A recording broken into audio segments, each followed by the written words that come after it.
Good evening, everybody. Welcome, welcome. Please, if you can hear me, just in the chat box, say thumbs up or show me a thumbs up if you can hear me well enough. I'm using my headphones tonight. Thank you, Hello Minley. Because it's raining, and sometimes when it rains here, the noise is so loud, I can't even hear myself think. So I hope this should work, but it should work. Because the microphone that I have now actually mutes some of the background noise, which is nice. Okay. Let me see who else joining. Okay. Yes, it's coming on. Rudolph. Thanks, Rudolph.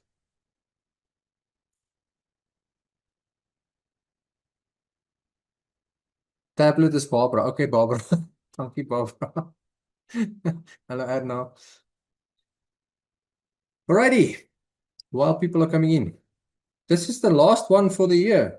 Time has flown by. It is nuts how quickly it's gone. But it's been an interesting year. And on the group, people voted for low vibrational energy discussion. That's always a fun one, because most people don't even know there's an energetic component to existence. And they're like, huh? Energy? But you hear it in the language because you get a vibe of something, your energy is depleted, you feel something, and then people are like, well, what do you think you're talking about when people say that? When they say they've got a vibe, or they say they've got a feeling, or the energy is depleted, they're talking about physical energy in the body. Now, what is fascinating is there are certain lower vibrational states that we find ourselves in. And just to be clear, these states are not wrong. We have to go through them. We have to be aware that they exist, and we have to be aware of the effect they have on us as human beings. It's not that they are wrong. It's not that you are weak when you've experienced these things, but most of the time people get stuck in this because they don't know what the switch is to flip it. So we're going to go through those 8 ones, and I'll also tell you what the mentality is to flip that energetic state, which is important. Now, how did this come about? How do people test for energy? Because some people feel it, okay? Some people have to test it. Some people have an analytical mind and they have to know exactly where it comes from. So if you guys have ever heard about kinesiology, the muscle testing of the body, the muscles test weak in certain circumstances and muscles test strong in certain circumstances. No matter the demographic, no matter the culture, no matter the financial status of people on this planet, if a person on this planet is surrounded by things that scale in the lower vibrational energies, their muscles test weak. And that is fascinating. It's a fascinating concept. And I heard about this concept many years ago when I listened to Wayne Dyer speak about a book called Power versus Force. And he said his sole purpose was to make this book famous because nobody knows about this book. So I got it many years ago and I revisited it the last month, and I'm like, it still holds up and it's still fascinating. All the tests that were done on people and kinesiological testing to test where a muscle goes weak and when a muscle goes strong.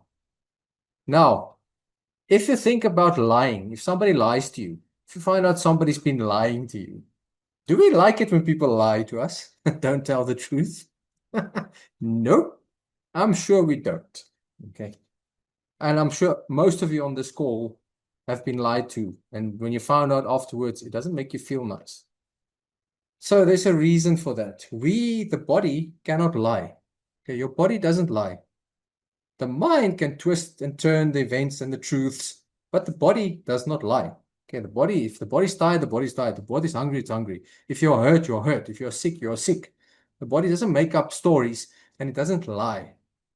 All right, so if we don't like lying, if somebody is in an environment where they lie to themselves or somebody else is lying to them, their muscles test weak. And they took this study further to test it with all sorts of things, religions, food, and they came up with a scale from 1 to 1,000 because they would test a yes or a no. The body can only answer yes or no. So they would test whether the answer was yes or whether the answer was no. And they would go, okay, what does this thing calibrate at? In our scale that we have, is shame, for instance, is it a scale of 1, 2, 3, and it would go no, no, no, and then yes would be a strong test. So they made this whole scale that they call the scale of vibration for healthy things and for things that are not so healthy. And in this vibrational scale, it is not a 1, 2, 3, 4, 5 scale. It is a logarithmic scale, which means it is to the power of 10. So 1 to the power of 10, 2 to the power of 10, 3 to the power of 10. So 5 and 1 is a big, big difference in energy. If you go 10 times 1, or if you go 10 times 10 times 10 times 10 times 10 times, so 5 times 10, it is a big scale that is a difference. So 10 is not necessarily double than 5. 10 is a great amount more and a higher vibrational energy than 5. And as they went through these things, they started testing the base emotions, the base experiences of people. And it is fascinating what comes up there, because no matter who you are, no matter what culture, there are certain things that on this planet is just not good for you, not good for you to find yourself in. The lowest one they started testing, the one that actually started at the lowest, was shame. So when you feel shame or ashamed, that's one of the lowest ones. And it calibrated at about 20 on the scale. So they started at 20. Now imagine 10 times 20, or 10 to the power of 20 is a huge number. And as we go up, you'll see that these numbers increase exponentially. It becomes hectic, the amount of growth that people have in different states. So if we say we're ashamed, what does it mean? If you're ashamed of something, or if you feel shame, there's obviously something in you that you feel that you don't belong on this planet. You don't feel like you're good enough. And there's just shame about whatever that is, your looks, your behavior.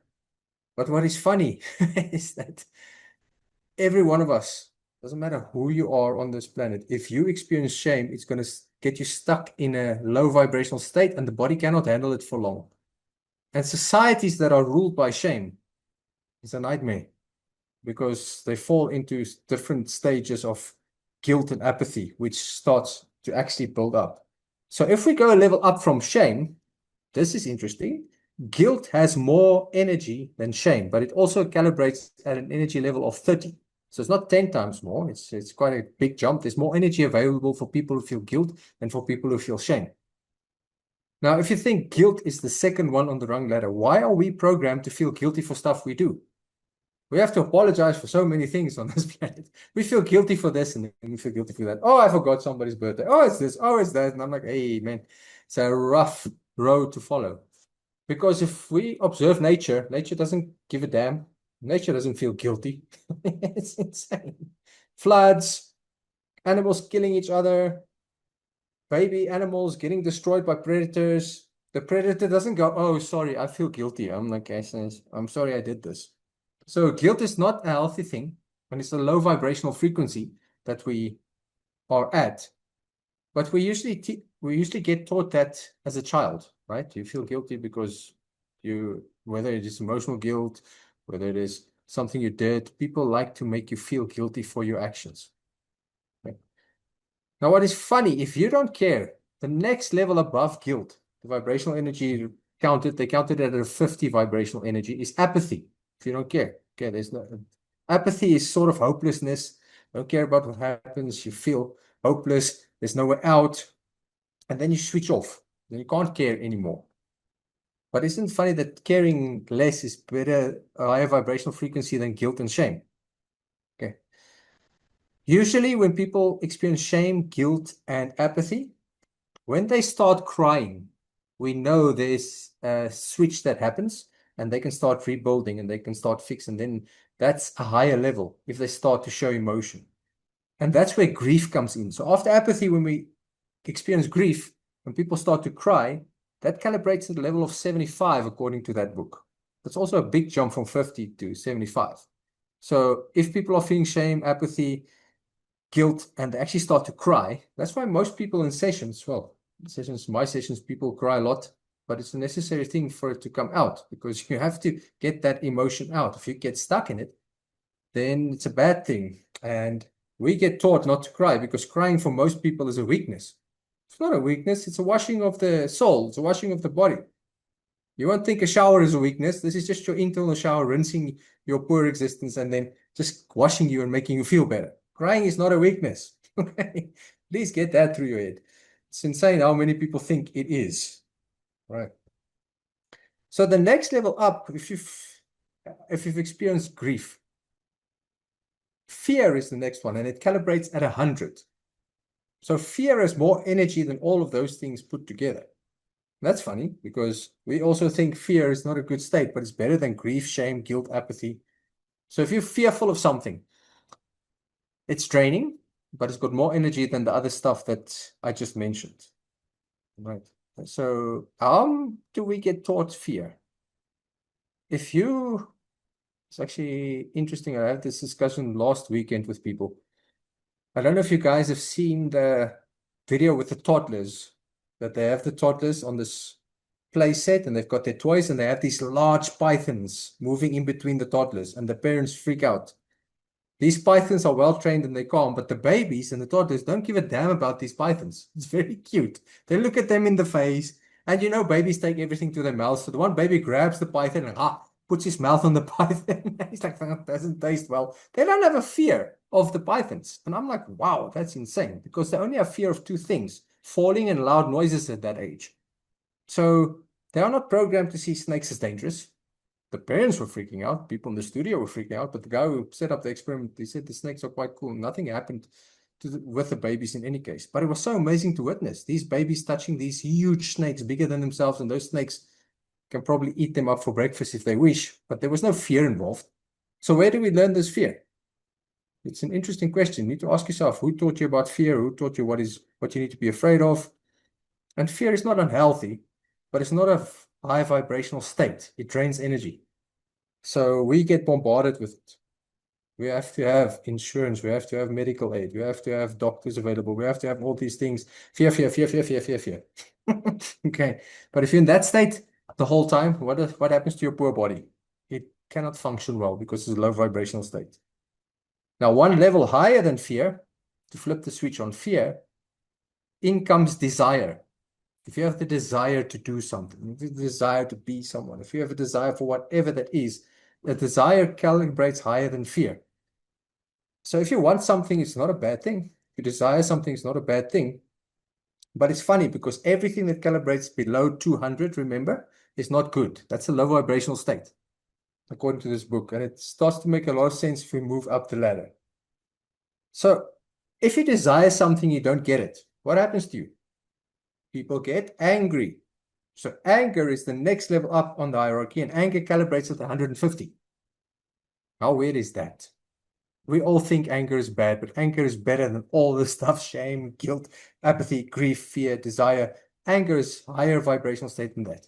And that's where a lot of people get stuck because the anger gives them power. The anger gives you power over your grief, over your guilt, over your apathy, over your fear, because it's much better, stronger feeling to have anger than to have fear, right? So that makes sense when we go up the calibration scale. But then a lot of people get stuck there, as I said. They get stuck in that anger because it's like a power trip and it does something for you. But unfortunately, your blood actually physically changes when you get angry too much and too often. It is a weird thing. How the hell does that work?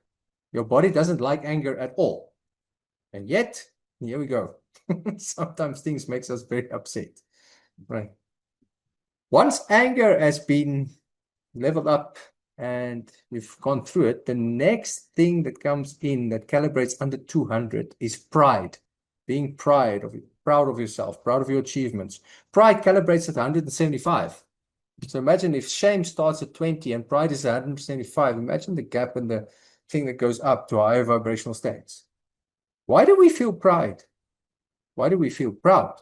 What is pride? Is it a sense of achievement? Is it this ego thing of who you are? I think the calibration that pride runs at is a very egotistical thing, but it's a necessary thing because people who get stuck in pride, there's always a fall after the pride thing. Something in life will come into their lives and recalibrate the pride because we are not designed to be proudful and pride and I'm so proud of you and this and that. Pride is an interesting thing, but it's a necessary thing. You had to have a whole birth. You had to go through a whole birth. A whole universe had to be created with the air that you can breathe, with the food that you can eat, with the water that you can drink for you to actually start experiencing pride. So where does the pride come from? If there was no universe, there wouldn't be any you, or vice versa. Okay, so when we think about pride, it's not necessarily a bad thing. It gets you out of a hole, but it's not nice to get stuck in there. It's not nice to just be proud all the time or have pride because it elevates you above other people. usually, when you feel proud. So what can we do to flip the switch? Where does the flip come in of high vibrational states and things that start to become good for your body? The next level up the rung is courage. Courage is the one that flips the switch. Courage is the one that gives you a higher vibrational frequency, and that starts at 200. Okay, now according to this book, everything below 200, remember, it's a low vibrational state. It drains energy, it's forced, it doesn't give you necessary good power. So courage is where the switch flips. Now, courage to do what exactly? Courage to have difficult conversations. Courage to put in boundaries. Courage to take care of yourself. Courage to understand that you are actually a being with choices. Okay, so it takes courage to do all these difficult things. Without courage, there's no way you can do a difficult thing.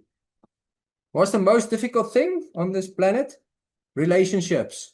Yeah, lekker.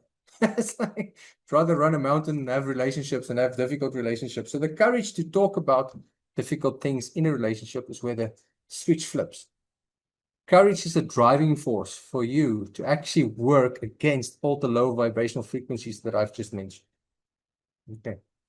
And we won't go into all of the positive ones, but the one above courage is neutrality. And neutrality calibrates at 250 according to the book. Now, what is neutrality? If you can sit back and you can observe. And this is basically what you want to do meditation for, all these things that people are busy with, is you want to step back from yourself and observe. There's an observing part of you that can understand your emotions and your thoughts and just observe them. And when you're in a neutral space, it's got way more energy than most of the things that I've just mentioned. Well, actually, all of those things that I've just mentioned. So if you've got neutrality, it's a nice way of taking a step back.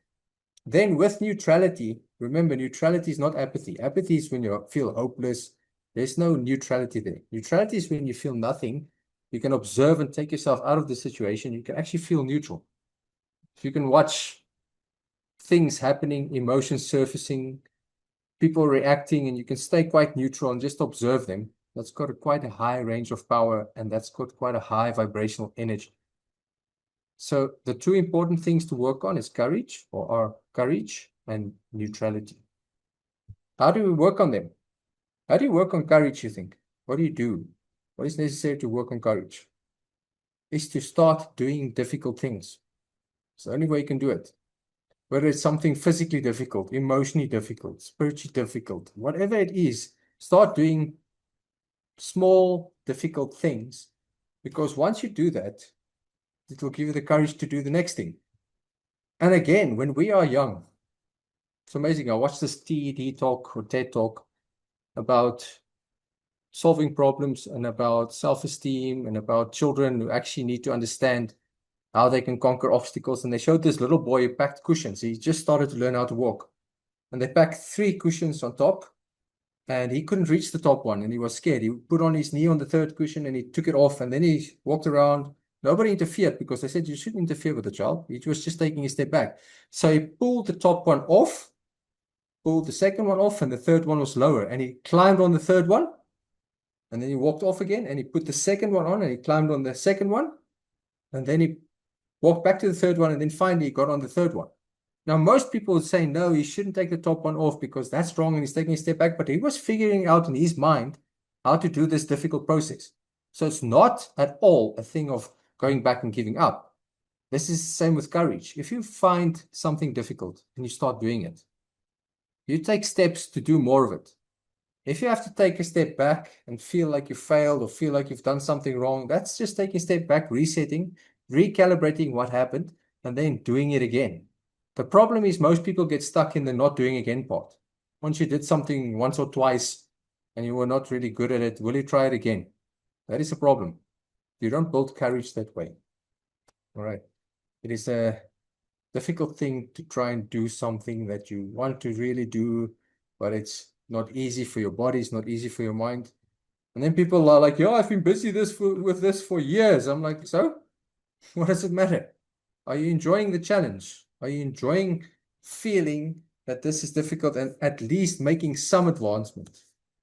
Because if you compare your achievements to time, good luck. We are being taught that all the time. You have a year to pass your school and go on to the next grade. You have 6 months to do this and pass, otherwise you fail. So there's a time and space pressure for all of us, which is what we've been taught. So if you take a step back out of the time and space scenario and just say, well, no matter how many times I'm going to try this, it is not a failure. It is just you're teaching yourself how not to do it. And if you have to teach yourself 1,000 different ways in not doing it, and you get it on 1,001, and those 1,001 ways took you 3 years, it's okay. it's no rush. Don't know what the competition is about. Okay, but we get bombarded with that. So when we have courage, it is easier to be neutral, because once you take the courage to do certain things, like that little toddler that took a step back, took the cushions off, you become a bit more neutral and observe, and then you engage again in what you need to do. And that helps a lot. And that helps a lot with everything. With when you have to have discussions with people, in a work environment, in a personal relationship environment, in whatever it is that you're busy with. If you take a step back, you have the courage to go back in and talk about it, take a step back, you reset and refresh every time you take a step back, and you give your mind the chance to actually make sense of what you're busy with. Okay. So what's the biggest courage sting of all? Is the courage to be honest with yourself, because if the body cannot take lies, can only calibrate yes or no. It is important to have the courage to be actually open and honest and truthful with yourself. That is a very difficult thing to do in today's society, with all the things that we are bombarded with. I actually had a client this afternoon that was quite a special client, but the acceptance part of this client is important, because we are all different. And this client doesn't really function in life because he's been labeled as certain things. But after explaining how we are all actually unique with your fingerprints, your ears, and comparing it to the animal world, he understood it, because he's actually quite young. And that understanding gave him some peace. And he enjoyed it very much, to actually understand that, listen, he has to be honest with himself. He doesn't fit into society. This is why he doesn't fit into society. Does it bother him? He says no. He's happy alone with himself, and he's happy with his thoughts, and he's happy with not engaging with people. Not that he cannot, he just chooses not to. And some people call that autism spectrum disorder, and he's high on the autism spectrum. And I'm like, okay. Just ask the kid what he wants and what he doesn't want, and then allow him to live in that environment. Okay, so he has to have the courage to be honest with himself. And it's usually the people around people like that that doesn't instill courage in their uniqueness, in their way of being. And if they can't even do it, how the hell are they going to help these children? It's a nightmare. So the courage to be honest with yourself, because remind yourself, your body doesn't lie. If you try to force your body to feel something that it doesn't, oh man, you're in for a rough ride, because the body can't understand what you're busy with. So let's take an example of you're trying to achieve something. Say you've got a sales target, okay, or a business target, or a monthly income target, whatever that may be. And now you don't achieve it. Say you gave yourself 3 months to change. Now you don't achieve it. What do? Do you punish yourself? You say you're weak? You say you can't handle it? What are the words that you tell yourself? Instead of being completely honest, say, well, I did not make that. What did I do? What could I have done differently? What could I have done better? What didn't I get to?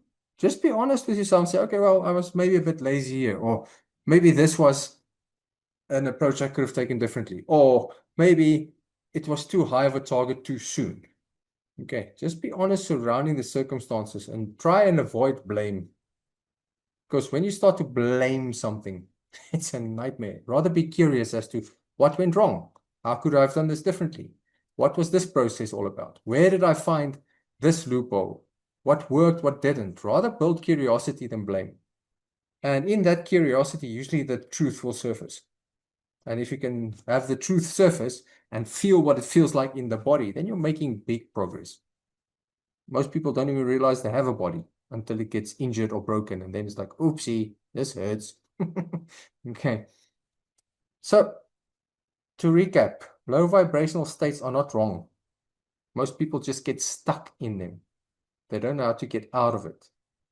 So the biggest thing to approach to get stuck from shame, guilt, apathy, grief, fear, desire, anger, pride is just the courage to accept what is the truth and then see how to change it.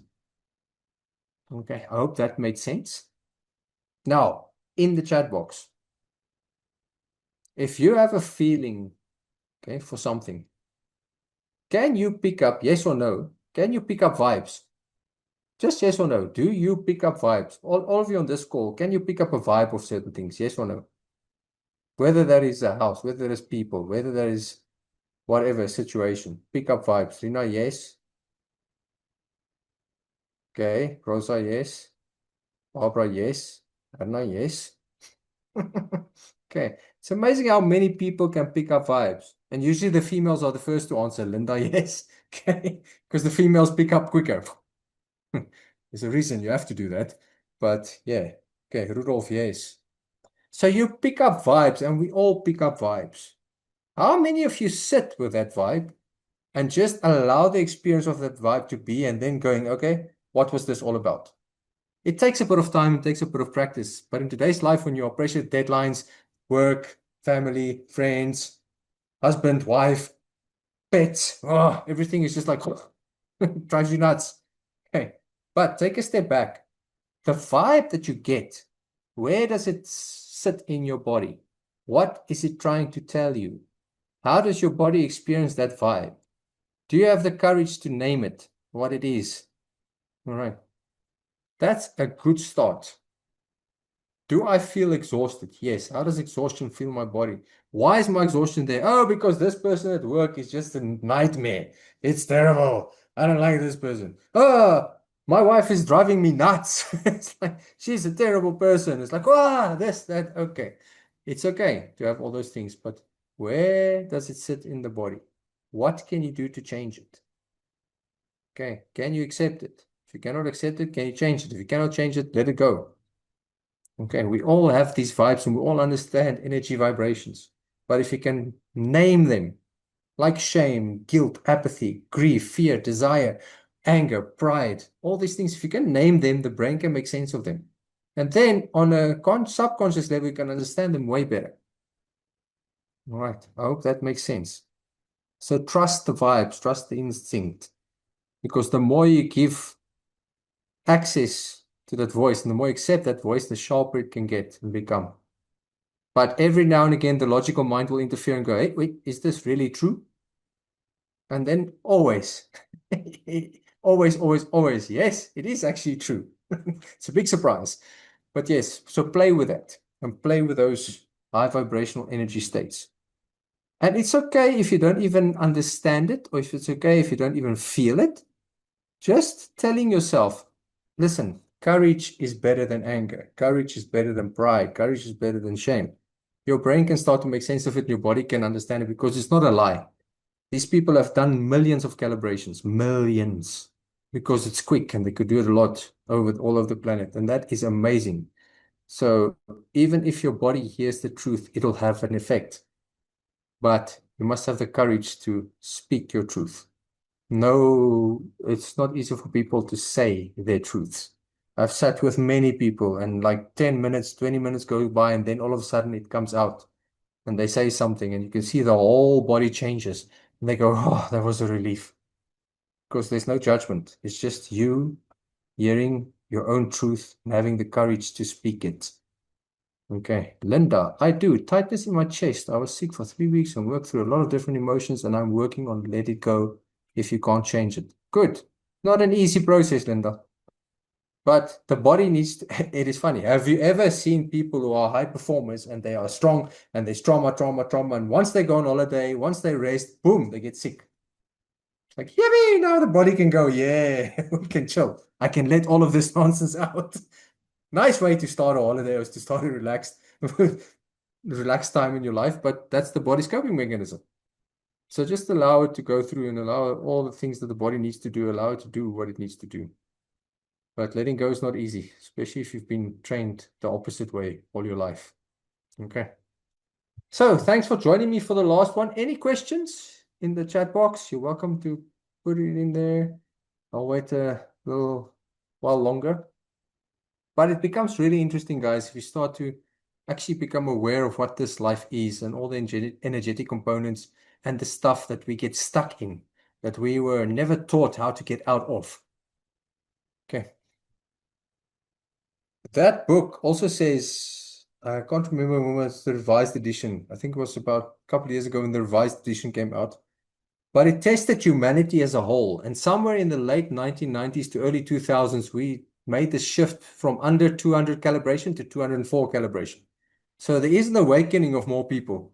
Doesn't seem like that on this planet at the moment, but there is an awakening for people who understand what high vibrational states are and what low vibrational states are. And they want to actually just do high vibrational state things. Okay. This actually makes me see things clearly. Okay, awesome, Barbara. Thank you. I'm glad it helped. Minley, I enjoyed this very much. Thank you. Minley, welcome. Tonight's session explains a lot. Welcome, Linda. Rosa, what can one do that first week on holiday when you get sick and sleep?